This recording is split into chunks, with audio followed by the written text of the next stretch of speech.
শান্ত থেকে মুশফিকুর রহিম কিংবা তরুণ তানজিদ হাসান তামিম, সবার ব্যর্থতার দিনে অস্ট্রেলিয়ার বিপক্ষে একা হাতে লড়াই করলেন মেহেদী হাসান মিরাজ। দুর্দান্ত ব্যাটিং করে তুলে নিলেন নান্দনিক এবং সেঞ্চুরি, সাথে দলকে এনে দিলেন লড়াকু পুঁজি। এরপর বল হাতে টাইগার পেসাররা দেখান নিজেদের সামর্থ্য। অস্ট্রেলিয়ার মাটিতে প্রথম ম্যাচের প্রথম দিনেই জমে উঠেছে ম্যাচ। মিরাজের সেঞ্চুরি ও বাংলাদেশের লড়াই নিয়ে বাকিটা থাকছে রিপোর্টে। অস্ট্রেলিয়া সফরটা কঠিন হবে বাংলাদেশের জন্য এমন আভাস পাওয়া গিয়েছিল আগে থেকেই, কিন্তু এত কঠিন হবে সেটি হয়তো ভক্ত কিংবা ক্রিকেটার কেউই ভাবেনি। প্রস্তুতি ম্যাচে এক প্রকার ভুতুরে ব্যাটিং উপহার দিলেন নাজমুল হোসেন শান্তরা।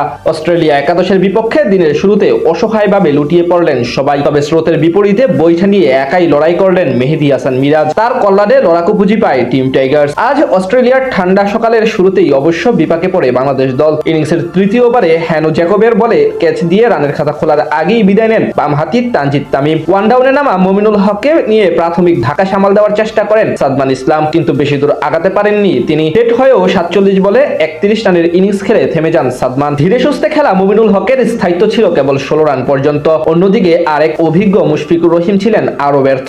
প্রথমবার অজি কন্ডিশনে টেস্ট খেলতে নেমে রানই করতে পারেননি তিনি। অধিনায়ক নাজমুল হোসেন শান্ত অবশ্য লড়াই করার চেষ্টা করেন। 33তম ওভারে টানা 3 বলে 3 বাউন্ডারি হাঁকান তিনি, কিন্তু সেই ধারা বেশিক্ষণ ধরে রাখতে পারেননি শান্ত। ক্যাম্বেল থমসনের শিকার বনে 37 রান করে আউট হন টাইগার অধিনায়ক। তরুণ অমিত হাসানের কাছ থেকে আসে কেবল 15 রান।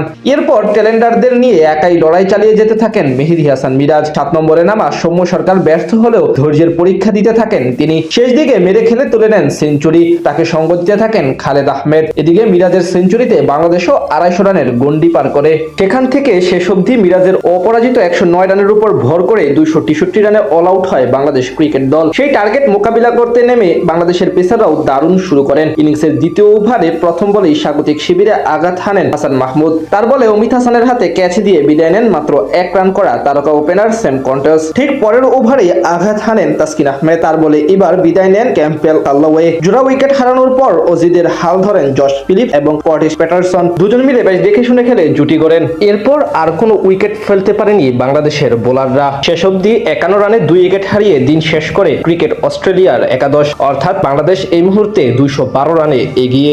অস্ট্রেলিয়া সফরটা কঠিন হবে বাংলাদেশের জন্য এমন আভাস পাওয়া গিয়েছিল আগে থেকেই, কিন্তু এত কঠিন হবে সেটি হয়তো ভক্ত কিংবা ক্রিকেটার কেউই ভাবেনি। প্রস্তুতি ম্যাচে এক প্রকার ভুতুরে ব্যাটিং উপহার দিলেন নাজমুল হোসেন শান্তরা। অস্ট্রেলিয়া একাদশের বিপক্ষে দিনের শুরুতে অসহায়ভাবে লুটিয়ে পড়লেন সবাই, তবে স্রোতের বিপরীতে বৈঠা নিয়ে একাই লড়াই করলেন মেহেদী হাসান মিরাজ। তার কল্যাণে লড়াকু পুঁজি পায় টিম টাইগার্স। আজ অস্ট্রেলিয়ার ঠান্ডা সকালের শুরুতেই অবশ্য বিপাকে পড়ে বাংলাদেশ দল। ইনিংসের তৃতীয় ওভারে হ্যানো জ্যাকবের বলে ক্যাচ দিয়ে রানের খাতা খোলার আগেই বিদায় নেন বামহাতি তানজিদ তামিম। ওয়ান ডাউনে নামা মমিনুল হককে নিয়ে প্রাথমিক ধাক্কা সামাল দেওয়ার চেষ্টা করেন সাদমান ইসলাম।